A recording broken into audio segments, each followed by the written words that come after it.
Thanks for tuning in to True Crime Talks. We are going to be discussing some of the most gruesome murder, rape, and kidnapping cases in America. Before we dive into this case, we'd like to take a moment to send our condolences to the Orton and Slade family.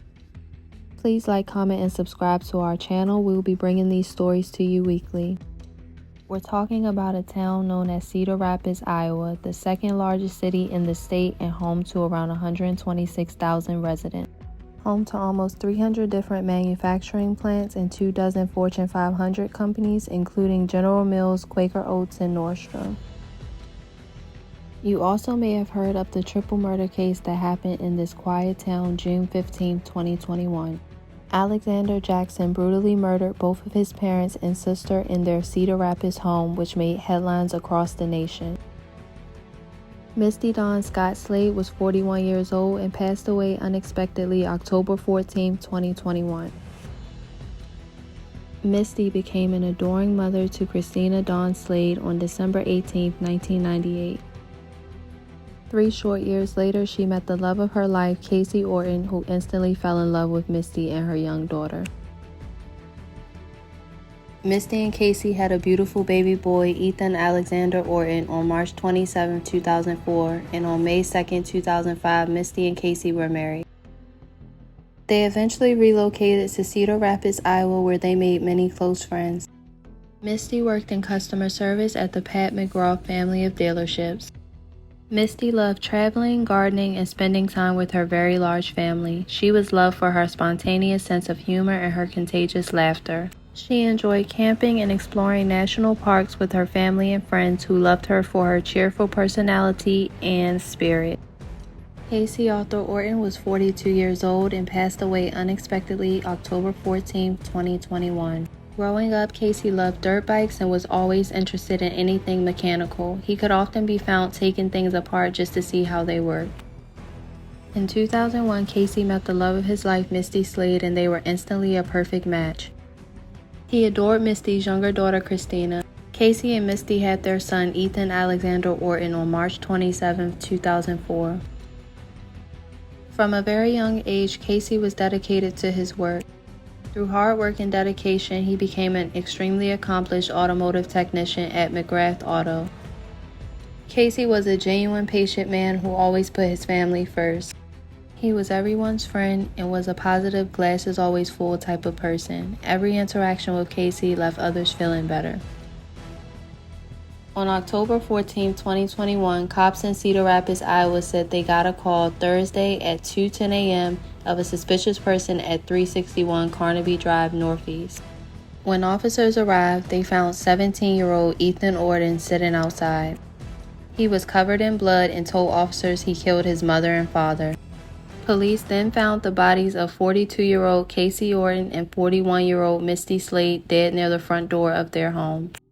A 17-year-old accused of killing his parents at their home in Cedar Rapids will now stand trial this fall. Attorneys for Ethan Orton filed a motion about 2 weeks ago requesting the trial to delay. It was set to start next week, but now it is set for October 18th. Orton faces first-degree murder charges in the deaths of his parents, Misty Scott Slade and Casey Orton. Police say Orton admitted to stabbing and killing his parents in October of last year. Police say they responded to a call about the incident around 2 a.m. When they arrived, they say they found Orton sitting outside the home covered in blood. Police say Orton said he did it to take charge of his life. Officials say he admitted to killing his parents by stabbing them and using an axe to kill his mother when she appeared to have survived the initial stabbing. Misty Slade uploaded a post on her Facebook page the same day her murder took place.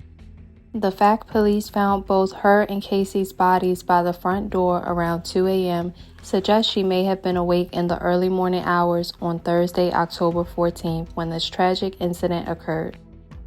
It really makes you wonder if maybe Misty and Casey were trying to run since they were found by the front door, not their bedroom. Ethan Orton pled guilty to 2 counts of first-degree murder in February 2023. His defense initially filed a motion for competency evaluation stating that Orton was suffering from a mental disorder that prevented him from appreciating the charge. After a medical evaluation found Orton competent to stand trial, Orton and his defense team submitted a notice of defense, insanity, diminished responsibility to court January 2022. The trial was then delayed in February 2022. About how he felt about his parents and simultaneously seeking their approval. Can you talk more about that? Yeah, and this is very characteristic of disrupted attachment. On the one hand, Mr. Orton was very saddened, angered at times, confused, embarrassed by how his parents treated him, but at the same time, he very desperately wanted to please them and to get them to love him and accept him and validate him. So it's these kind of two competing things that he had going on. How did Mr. Orton attempt to cope with that internal conflict over the years? Well, I would say in a couple of different ways. Number one, he definitely sort of psychologically disengaged or emotionally disengaged. In a sense, he ignored some of the behavior of his parents that would have indicated they were not ever going to accept him or validate him or consistently care about him. And he chose to believe that if he just followed the rules a little bit more or was a little bit more compliant or kept his head down a little bit longer, that would somehow bring about some kind of change and his parents would start consistently accepting him. But eventually his attempts at coping were overwhelmed. Is that accurate? Yes. And do you believe that there was an event or some events that led to that overwhelm of his coping abilities? Yes. Can you describe that event or those events? Yeah, so on October 13th, I believe it was, his mother had sent him an email while he was at school. And the email essentially said, when you turn 18, you're out of the house, we're done with you, plan on being gone. And Ethan would have turned 18 just the following March of 2022, is that correct? Correct, yes. What was different about that email versus the previous interactions of rejection that Mr. Orton had suffered? So I think with the many other incidents in which his parents had rejected him or belittled him or dismissed him, he was able to rationalize those things and either convince himself or tell himself, well, they're drunk, or they were angry, or maybe I did do something wrong, or again, if I just kind of shape up a little bit, act a little bit better, it'll be okay. But this particular email was very definitive, and I don't think he was able to rationalize it or explain it away like he had in the past. There were a few events after this email occurred that you believe were part of this reaction. I believe one of those was regarding his father's reaction to this email. Can you tell us more about that?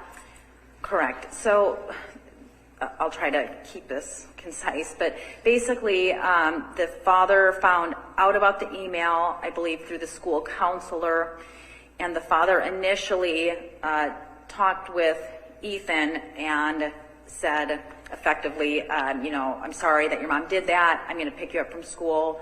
I'm going to take you to work with me until I'm done with work so that we can go home together and you're not alone with mom after school.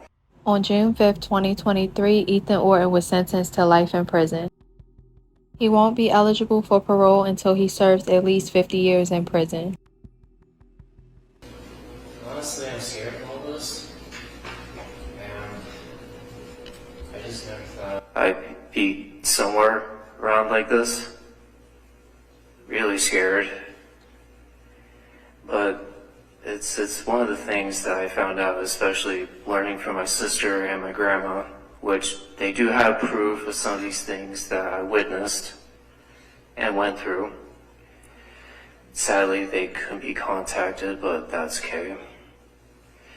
I just know for a fact that I'm doing my part being up here, knowing that this is something that needed to be addressed, especially something that I thought I'd never do in my entire life, which isn't really fair to others since I'm only 19 and people here are like 50. And out of all this, the greatest thing that I had so far is to learn about all this and learn better, especially how my sister and my grandma still forgave me on that very first day. And the rest of it just brought more truth to me that, like, it actually hurt to cry because I haven't cried in a long time, but out of all this, again, it's a learning experience, but I'm very grateful that this can be fixed, even after something drastic as something that should have never been done. Even when my relatives said that it would have been impossible for my parents to get rehabilitation when I asked them about it. But again, what's really important here is that I really am sorry for all this, and I know for a fact words and actions can't fix the past, but I know for a fact that we can grow stronger off of it. And if some people choose not to do so and not take a chance on me, then that's okay, because I'm learning a lot better, and I'd say that's all thanks to Jesus. And yeah, some people may have said that it's typical for a quote-unquote jailhouse religion, but it made me feel a lot more better than I had in the past 17 years, and I'm really grateful for that, even after something like this happened. And I even said I'd give my left arm just to give both of them back, see what I can do. But I had to come to a realization that this is what it is today, and thankfully I made peace with that. And the last thing I have to say is, again, just thank you all for helping me through this, even if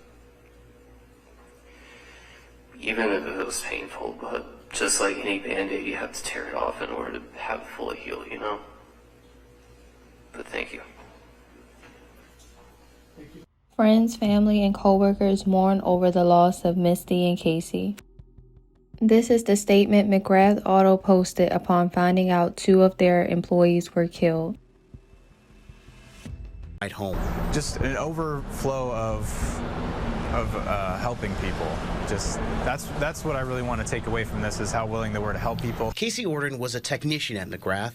In a statement, the company says he had a passion for mentoring young aspiring technicians, and he did it with great patience and mentorship. I don't know. I'm just trying to find the right words, I guess. He's remembering them both right now. She's going to be really missed. She and him and Casey will be really missed. Please remember to subscribe to our channel and leave your thoughts on this case.